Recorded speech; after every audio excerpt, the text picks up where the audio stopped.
ये वीडियो उनके लिए है जिनकी बीवियां उनकी इज्जत नहीं करती। एक शख्स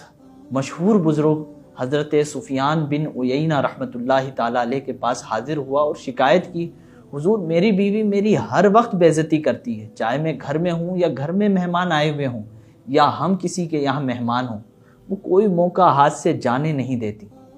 तो हज़रत सुफियान बिन उयैना रहमतुल्लाहि ताला अलैह ने इरशाद फरमाया, क्या तुमने अपनी औरत से इसलिए निकाह किया था कि तुम्हारी इज्जत में इजाफा हो? तो उस शख्स ने कहा, जी हाँ हुजूर, मैंने इसीलिए निकाह किया था। तो हज़रत सुफियान बिन उयैना रहमतुल्लाहि ताला अलैह ने फरमाया कि रहमतुल लिल आलमीन सल्लल्लाहु अलैहि वसल्लम ने इरशाद फरमाया कि जो शख्स किसी औरत से इसलिए निकाह करे कि उसकी इज्जत में इजाफा हो तो अल्लाह ताला उसे जलीलो ख्वार कर देगा, और कोई शख्स किसी औरत से इसलिए निकाह करे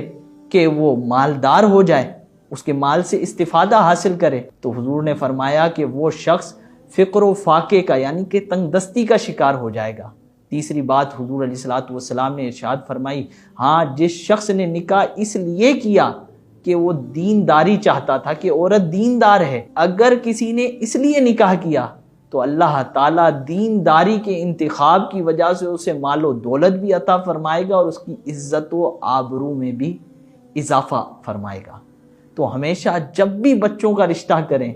जब भी आप निकाह का पैगाम किसी को भेजें, तो आपने दीनदारी देखनी है। ये नहीं देखनी कि बड़ा स्टेटस है इस ख़ानदान का, बड़े मालो दौलत वाले लोग हैं, बड़ी इज्जत हो जाएगी इनसे रिश्ता हो गया। तो